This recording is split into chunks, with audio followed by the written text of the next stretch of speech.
All right, the third season of the Apple TV Plus original series Servant has just concluded. So let's dive into this mysterious and possibly supernatural thriller.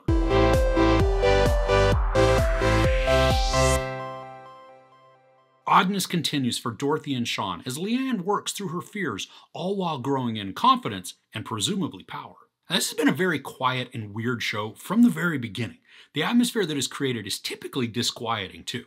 Now, the first two seasons have really worked to create an air of mystery around the character of Leanne, but I don't think there's been a tremendous amount of progression to the story overall. Now, that's not to say that I'm not engrossed in the characters and how it's all unfolding, but we've really only gotten the picture of their lives without much really being shown when it comes to why Leanne is there or what she can ultimately do. And yeah, I do know that Jericho is a major thing, but this season I think kicks it into high gear at bringing us more of what powers may be at play in this. The season kicks off with Leanne's paranoia being on high alert, while Dorothy is all happy and moving forward. The stark contrasts of these two are effectively shown and they create a lot of palpable tension. But then their individual progressions are awesome to watch in just light of how they start out the season. The season, I think, finally begins to show us some good insight into Leanne and what she can do. There's still a ton of mystery surrounding her, but now the story is putting what were seemingly coincidences or maybe possibilities now placed much closer together to show how Leanne and her actions are connected. And this creates some pretty shocking moments. I mean, one was predictable, but still really enjoyable. The rest of them, I just didn't see coming. There's more anxiety and tension in this season compared to the others, I think. Sure, now they have all had this sense of vague dread to them, but here there are sequences that we can feel the franticness of a situation. The camera, acting, and then the music all capture stressful energy that I found enjoyably agitating. And there's a lot of scheming this season too, from both inside the house and out. And most times it resolves in a way that I just didn't necessarily expect, which was fun because of that surprise. And there's one bigger scheme that comes towards the end of the season, and while I think it's easy to see how it's going to play out before it actually does, that doesn't make it any less thrilling or stressful. Some of the camera work this season has been amazing. I mean, in one of the first episodes, Leanne comes down into the kitchen as everybody is getting ready to go out, when Dorothy and Julian break out into song. The camera becomes Leanne. I mean, it's amazingly creepy and unsettling to watch the two other actors singing in almost this menacing way.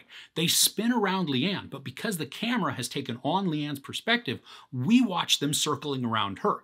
And the camera isn't locked down. I mean, it behaves like Leanne would, turning left and right as the two musically deranged siblings just belt out their tune. There are also quite a few sequences where we will follow a character as they're in a sort of distress, and the way the scenes are captured helps to place us not only in the action, but also within the mindsets. But the camera also places enough distance at times, I mean even in those scenes, so that we can get some perspective on the actions as a whole. The acting continues to be spectacular. All of the characters are damaged, but in varying degrees, and their flaws sometimes outshine their strengths, but there are times that they can become very sympathetic too. The whole family dynamic is dysfunctional, and as this season played out more and more, I kept wondering if the secrets that everybody is hiding from Dorothy are making her worse really in the long run. Lauren Ambrose is spectacular as Dorothy. Love or hate the character, the reason we have such visceral responses to her is because of how Ambrose weaves in the insane with soft and compassionate vulnerability. Dorothy is an incredibly complex character because she is constantly changing. Now sure, you could just label her as unstable and call it good, but I think there's so much more nuance to the character. It's incredible how in the same moment she can both be protective and loving mother and then an outright banshee demon. I love that I'm always conflicted at how I feel about Dorothy. Toby Kebbell is good as Sean.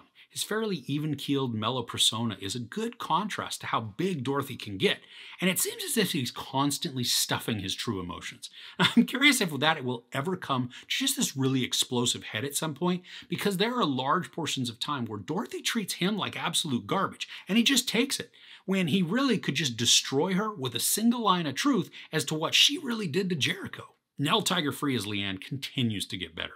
I like her progression this season from terrified and paranoid, I mean with good reason, to confident and terrifying. And we're really beginning to see what she can do, even if we don't totally know how or why. And she's fairly manipulative, but in that sing-songy kind of way so that most can't see her scheming. She is beginning more and more to feel like a wolf in sheep's clothing.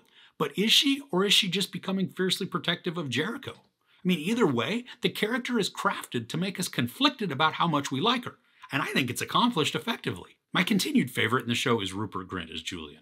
Now, he's gruff and sarcastic, grumpy, and even rude, but typically very funny in a subtle way.